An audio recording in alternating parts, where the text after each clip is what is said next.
The X-Zone radio and TV show is largely an opinion talk show. All opinions, comments, or statements of fact expressed by Rob McConnell's guests are strictly their own and are not to be construed as those of the X-Zone radio and TV show or in any manner endorsed by Rob McConnell, Relmar McConnell Media Company, Talkstar Radio Network, its affiliated stations, or employees.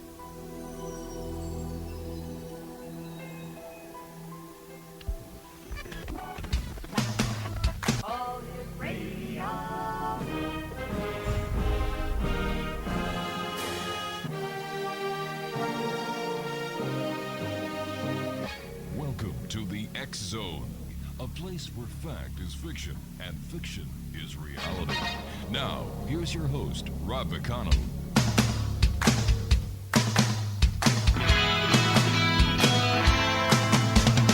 You doing that thing you do, breaking my heart into a million pieces, like you always do.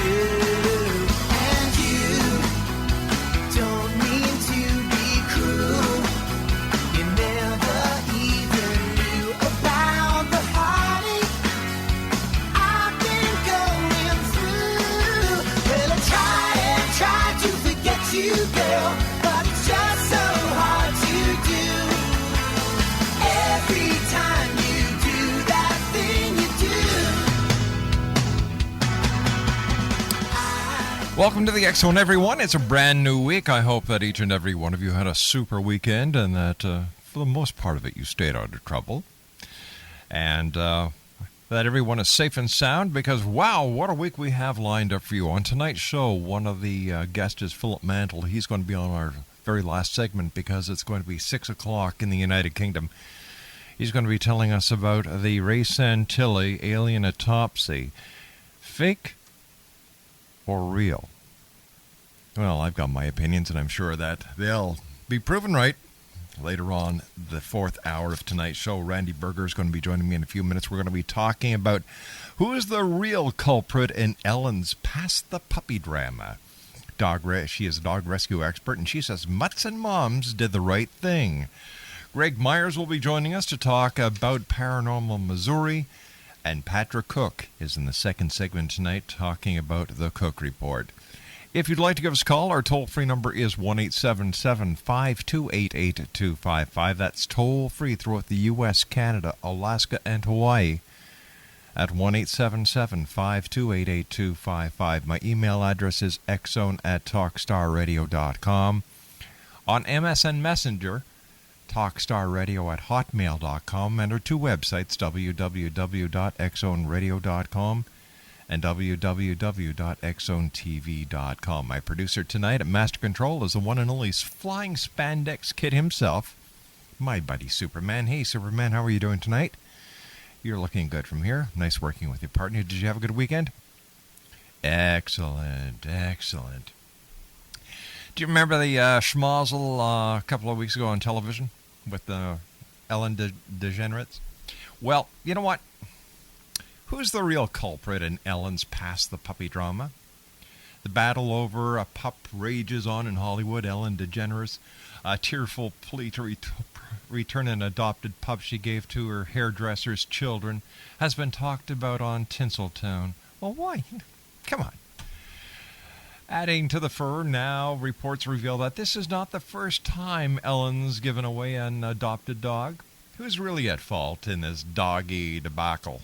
The popular talk show hostess, or the highly maligned Mutts and Moms agency that confiscated the puppy? Our guest this hour is Randy Berger. Randy is the founder of Recycled Pets Rescue, an all-volunteer rescue which has saved the lives of more than 10,000 dogs over the last 20 years, and God bless you for that, Randy. She's a graduate of the California State University at Northridge with a degree in psychology and theater. Randy got her first puppy from a shelter when she was 7 years old. When she returned to the shelter as an adult to choose another dog, she was shocked to learn about the staggering number of animals euthanized at public shelters. Determined to save as many as possible, Randy launched one of the most respected private cageless animal rescue organizations in Southern California. She also developed a unique concept that was unheard of in her area at the time, holding open house. Well, an open house for dogs. Open house for dog adoptions at popular local attractions. Randy also found herself learning many of the technical veterinary procedures that animals required for proper care.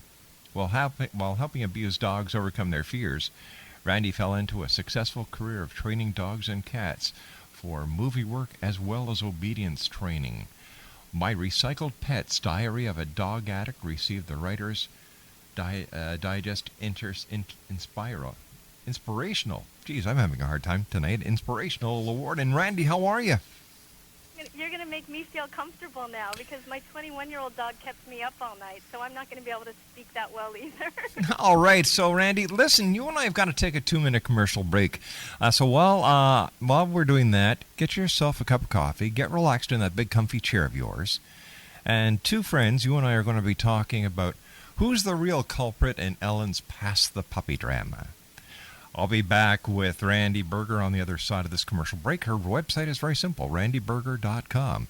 My name's Rob McConnell. This is the X Zone, and we're coming to you live and around the world from our studios in Hamilton, Ontario, Canada.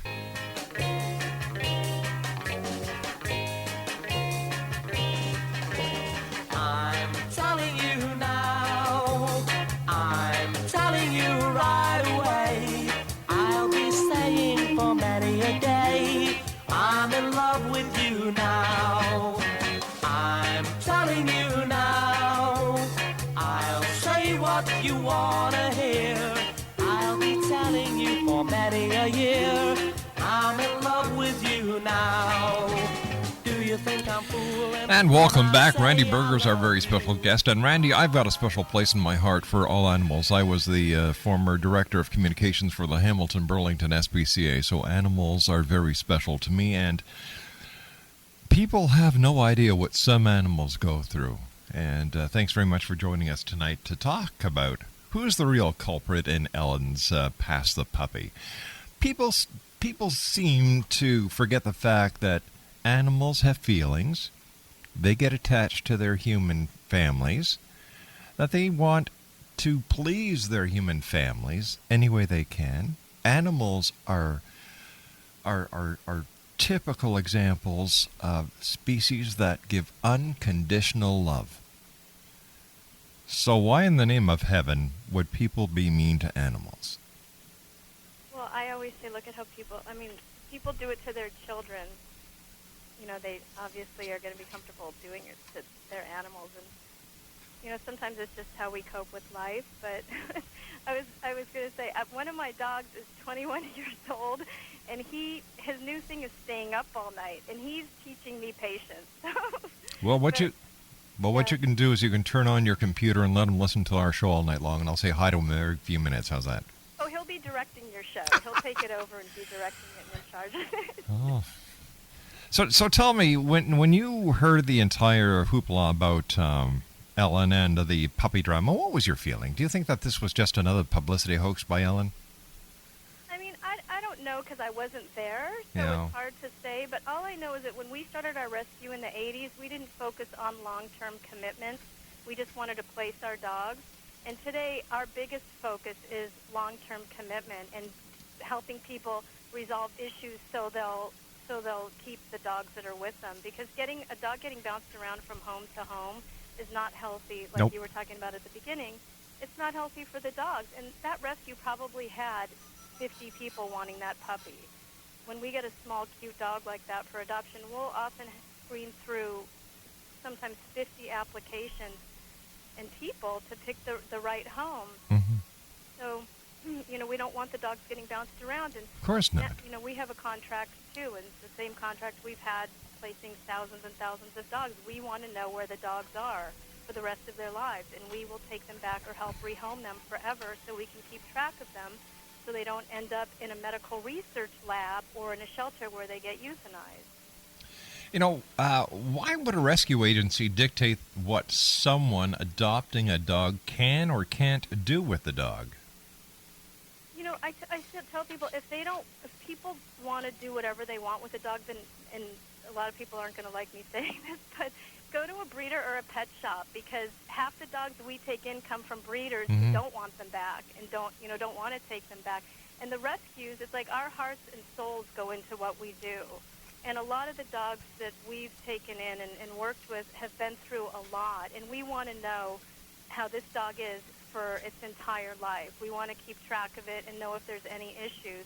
And that's the difference between a rescue and most breeders, and there's some good breeders out there, and definitely pet shops. It's just about selling a pet. And with us and a lot of the rescues that have been around a while, it's more about making a match that's going to last forever. And, we want to know everything. A lot of the people now that adopted from me are contacting me, like reconnecting with me at the end of their pets' lives, wanting to know how to deal with issues that are coming up, health issues, and we want to work through that with people and give them options. How do you screen the prospective adoptive owners? I mean, it's actually on my website. We have an application. And it's we look for a match that fits each dog. It's someone might be a great home for one dog but not for another. You're not going to put a big bull mastiff in an apartment.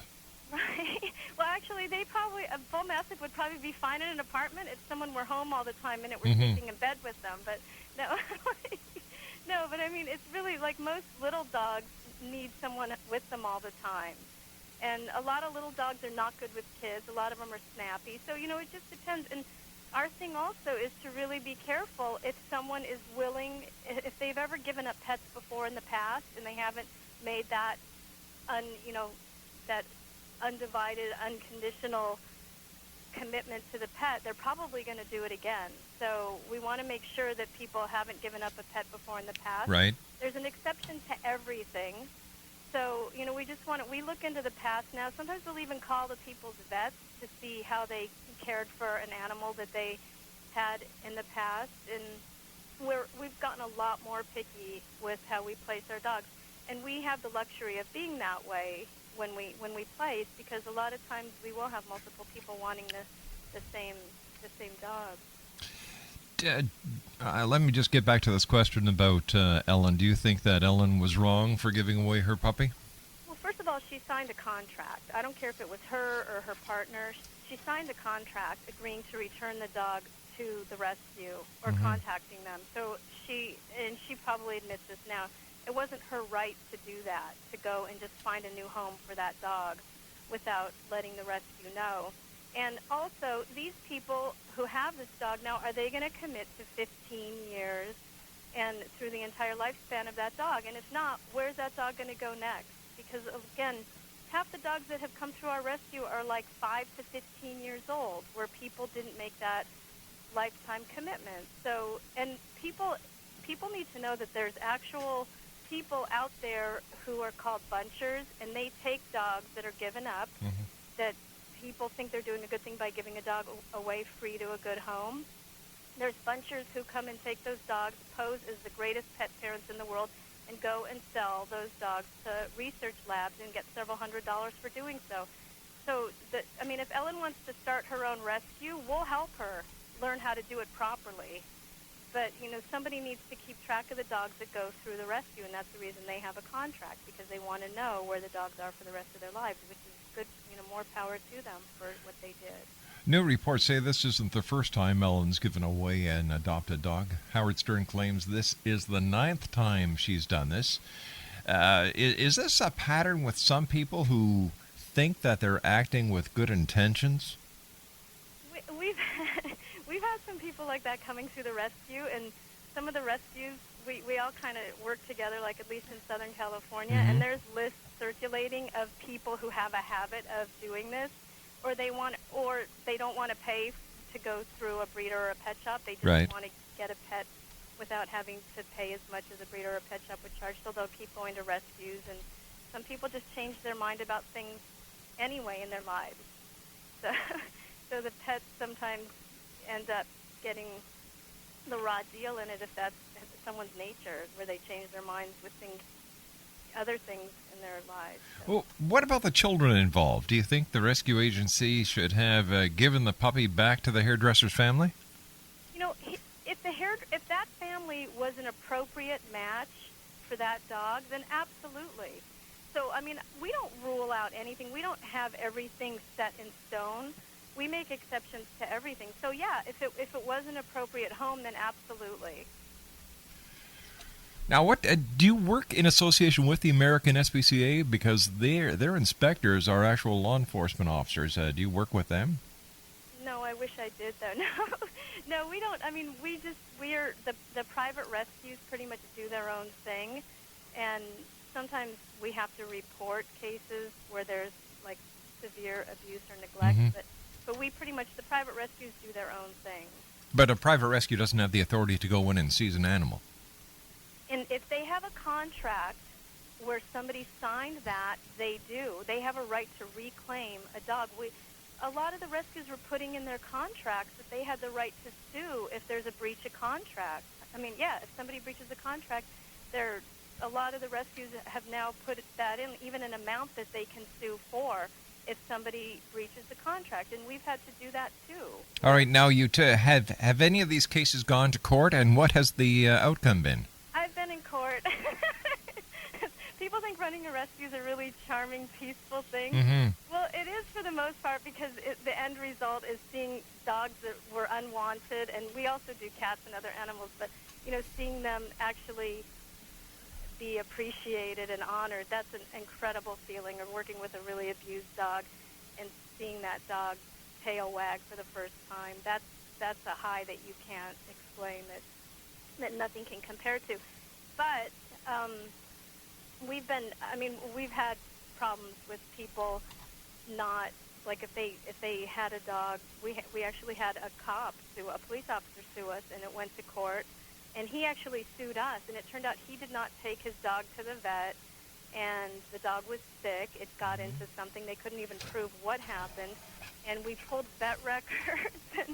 But, I mean, we have never actually sued anyone. We've had people try to sue us, but we won every time or else it was thrown out. So, especially in Southern California, people like to sue. What can I say? Now, how did you get started in your rescue mission? And how many people work with you? Well, it was one of those things where if you think about it, you probably wouldn't have done it. Because when I reflect back, when I released my book, I had to try to figure out how many dogs I've rescued, and I was like completely flabbergasted because I had no clue that I had done what I did. And when the book first came out, the first edition, it was in '04. But it was just after my first dog died. He was a dog I grew up with, and I was completely lost. I really connected with animals more than humans, and I was completely lost, and I ended up leaving the state and traveling around the country, not knowing what I was going to do. I had just graduated from college, and a lot of people, their animals are the most unconditional love that they might ever have in their lives. So that's when I ended up coming back, and I didn't think I would ever go through that again or ever get another dog. And I ended up going into the shelters, just looking. I wasn't going to commit to anything. And then I realized in the shelters that over 75% of the dogs at that time, and this was in the 80s, I realized that over 75% of them were euthanized, and I had no clue that was going on. And let's talk about the euthanization of the animals when we come back from this commercial break. Randy Berger is our special guest, www.randyberger.com. 1-877-528-8255 is my toll-free number. If you'd like to give us a call, ask Randy a question. That's 1-877-528-8255. My name is Rob McConnell, and this is the X-Zone. Randy Berger and I will be back on the other side of this commercial set as the X-Zone continues live and around the All Hit Radio.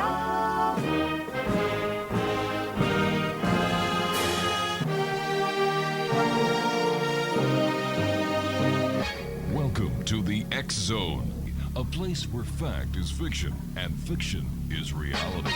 Now, here's your host, Rob McConnell.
Randy Berger is my special guest. Her website is www.randyberger.com.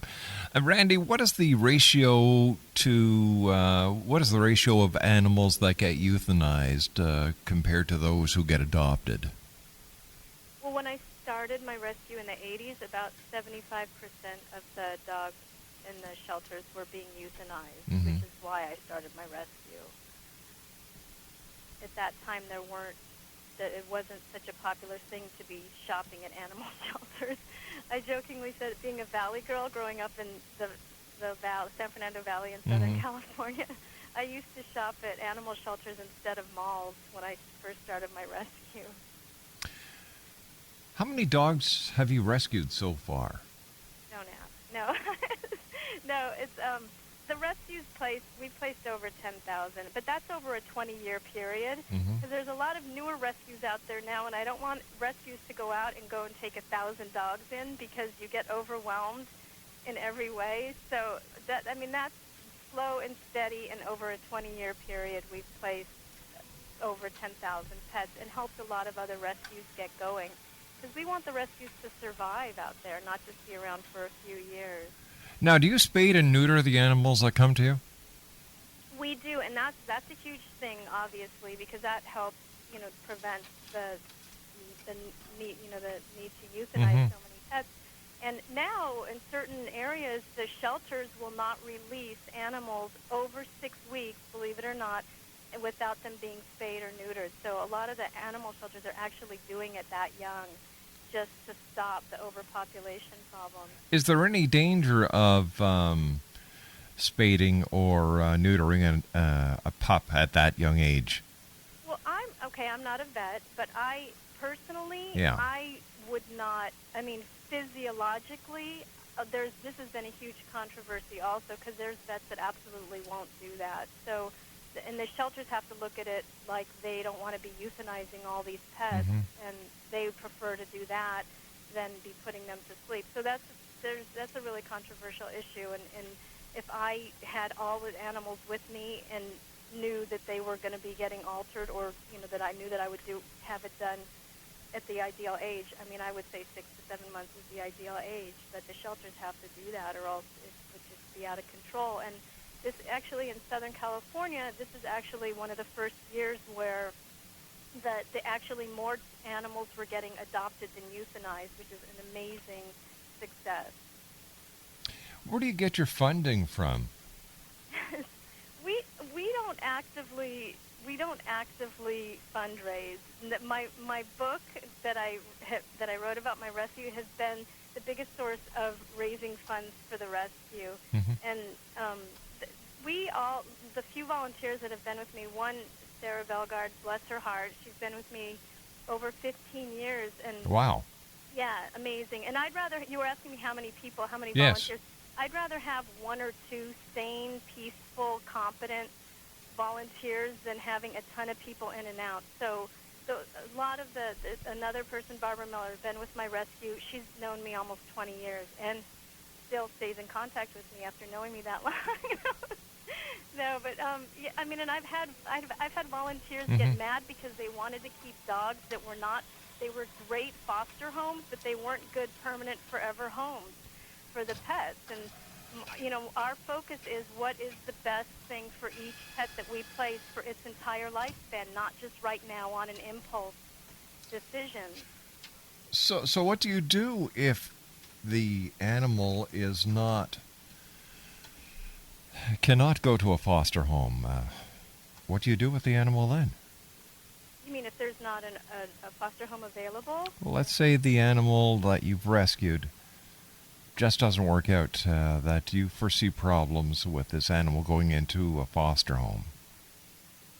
It depends. There's so many variables with all of this, because some dogs have to be only dogs. So sometimes we would have to find a foster home where there's no other pets. And some of them aren't good with cats. So if we have a foster home that has cats, that wouldn't work in that situation. Some of them aren't good with kids. And we're really picky with temperament testing, everything, so we know exactly the right situation to foster. Today, we're more, our focus more is working with owners and preventing people from giving up their pets. And we're having about an 80 to 90% success rate with that, actually talking people through the process, catching people before they turn their dogs or cats into the shelters, and helping give them options so that which gives them hope and help, so people decide to not ultimately give up their pets. That's our goal today. And getting other rescues going and helping them understand longevity of a rescue, not just an impulse, fun, few-year, little venture that a lot of people go on. But we want to be there for the entire lifespan of the pets that we place to be able to help people through the entire journey of a pet. Do you also deal with feral cat rescues? Well, that's something that we've started. We've started doing that. You started working, catching feral cats and trapping, and doing some of that also. So, and that's a tough one, because usually what happens with that is there's people out there who trap them, will get them altered, and then re-release them, just to help prevent the overpopulation with that. Because the statistics on a couple of feral cats deciding to open up house somewhere, the numbers, they are just phenomenal. Yes. In no time at all, you have a cat population that you would not believe. What is the hardest part about running your operation? Oh, God. Well, I mean, anyone who works with animals usually prefers to deal with animals, but with any business, it's dealing with the people.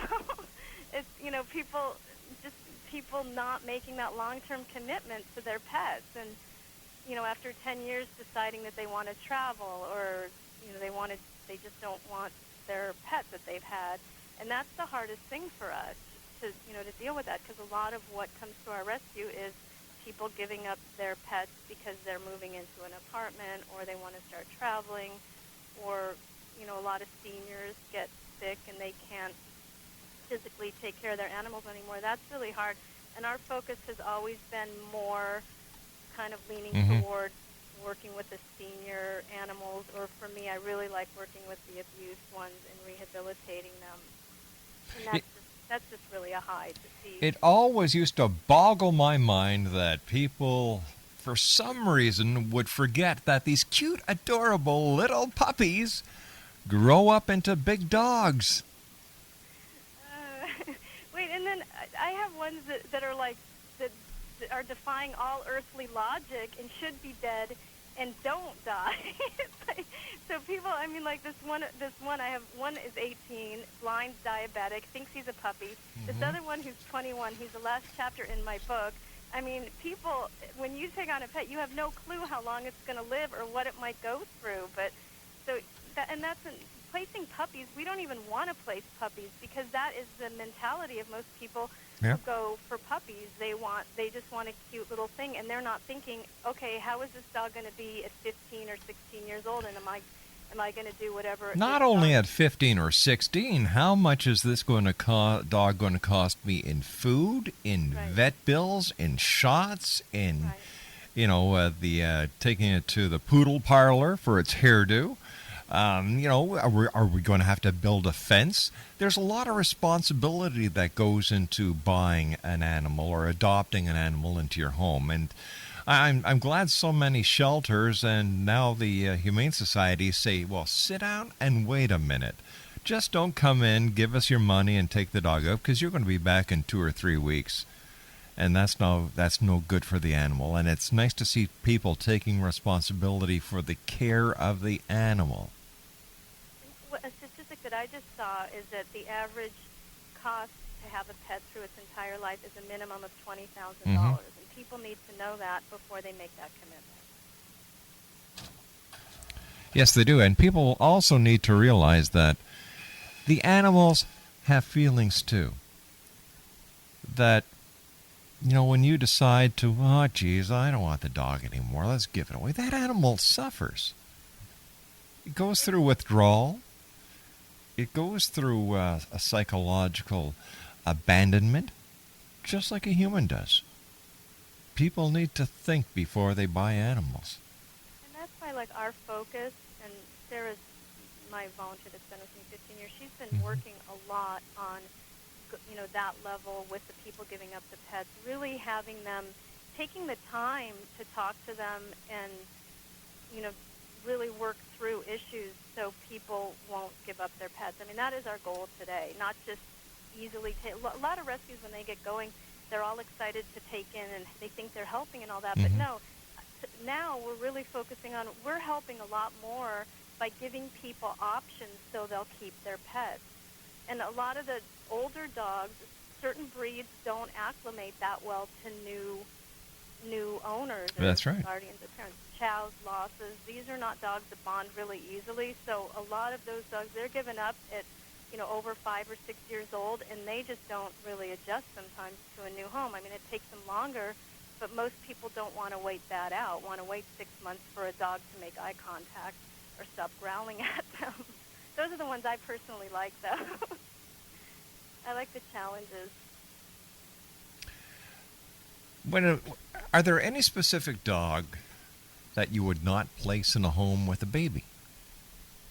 I mean, and again, I don't generalize with anything, because there's certain breeds that are supposed to be really good with kids, and sometimes within that breed you'll find one or two that's just really off, that's not good. So it really depends on each particular dog, or we also do cats and other animals. But I mean, we really match each situation up for that exact situation, not generalized, because like a lot of Jack Russells people think aren't good with kids. Well, and I jokingly say this, Jack Russells are like very intelligent kids with ADD, attention deficit disorder. Like, they have really high IQs, and I have had incredible success placing Jack Russells with kids that have ADD, because it's a good match. And if the parents have survived ADD kids, they can do a Jack Russell. But Jack Russells aren't breeds that a lot of people can handle, because they're so hyper and smart. So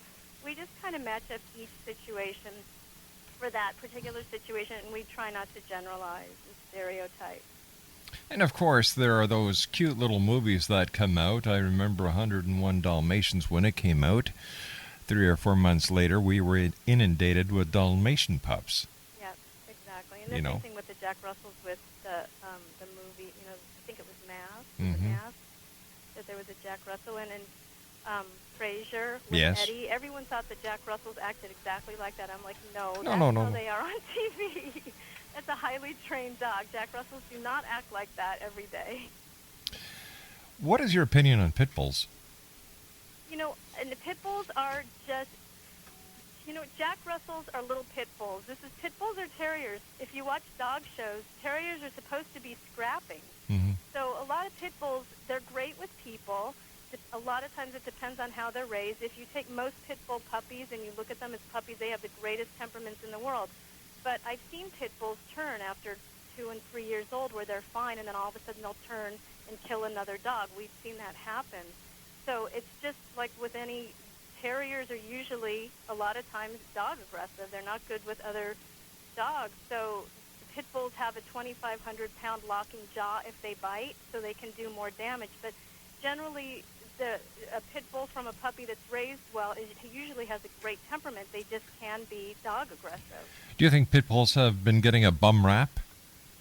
Well, I mean, I don't think that it's unjust. I think that they can go off. We've seen pit bulls kill other dogs that, again, had been fine for a couple years, and all of a sudden would just turn and kill another dog. So, I mean, I don't think it's completely unwarranted, some of the things that are being said about pit bulls, but I think generally, if you see a pit bull puppy, they act like labs. Yeah, they do. Are pretty sweet. And then something goes boink. Yeah, but that's how terriers are. They're just overgrown terriers. They're just big terriers, and terriers they're super smart, and I always say that you have to find a human whose IQ is equal to or higher than a terrier, and that's not that easy to find. I've got a little Shih Tzu, so I'm happy.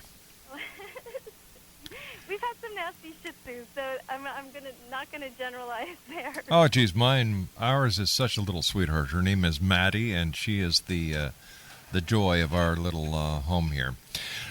Randy, stand by. You and I have to take a commercial break. Randy Berger's our special guest, and if you'd like to give us a call, 1-877-528-8255. Randy's going to be with me for 4.5 minutes on the other side of the commercial break.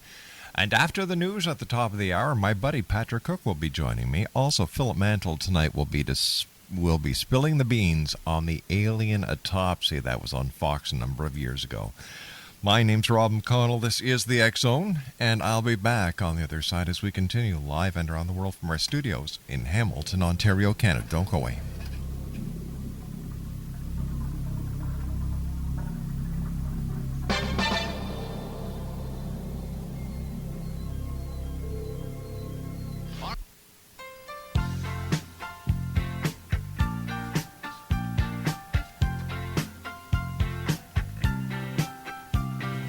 Just one look, and I feel so high, high in love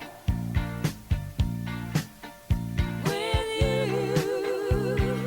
Oh, I found out how good it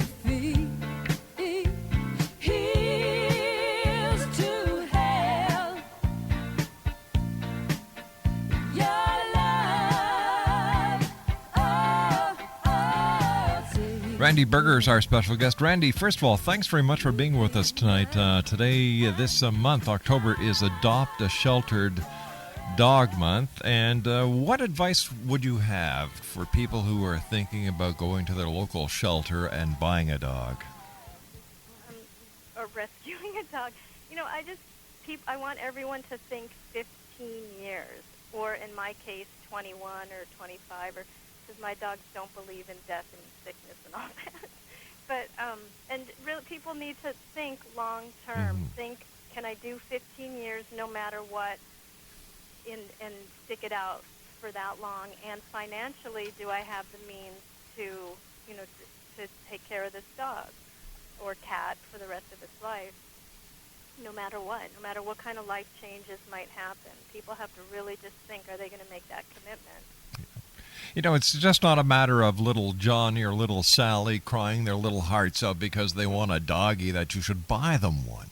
There's a lot of responsibility that comes with adopting an animal or rescuing an animal. You know, people take this so lightly, and I, for one, am very happy to see organizations such as yours, Randy, and other organizations like the SPCA and other rescue agencies that say, wait a minute, hold on here. Have you given this the proper thought? And I've seen people where, bang, they want an animal, and the counselors have said, no, I'm sorry, we're not going to let you adopt an animal. Yeah, we have some people who don't like us. We wouldn't buy certain dogs with them, but it has to be a good match. And That's if you're right. going to do a puppy, especially during the holiday season, are you going to be home to be with it? And otherwise, it's not going to get trained properly.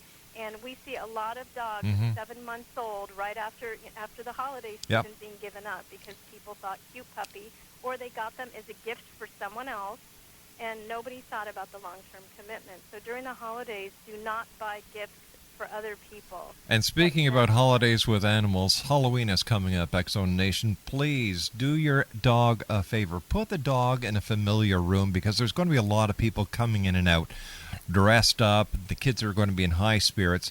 Put the dog somewhere where they're comfortable. Whatever you do, do not give your dog candies, and don't allow anyone to give a dog chocolate. It's no good for the dog. You can be doing the dog a lot of damage. Respect the dog, because after all, this is the dog's little private domain that all these people dressed up are coming in. And this just doesn't only apply at Halloween, but whenever there's a major family gathering, remember the dog is there, and it also needs to be taken into consideration whenever you're planning an event. Randy, thanks very much for joining us, my dear. Look forward to the next time when you and I meet here in the X-Zone. Thank you so much. You take care of yourself, and keep adopting those animals. And I also wanted to say that through the holiday season, for a donation to the rescue, the net profits from the sales of the book goes to the rescue. And if you go onto our website at randyberger.com, randiberger.com, You can give a donation to the rescue, and we will send signed copies anywhere in North America of the books.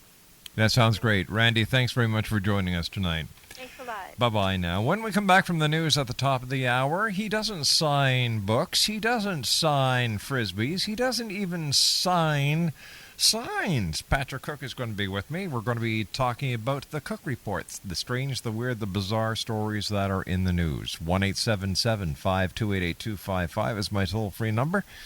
Patrick and I will be here when we come back from the news, live and around the world on the Talkstar Radio Network.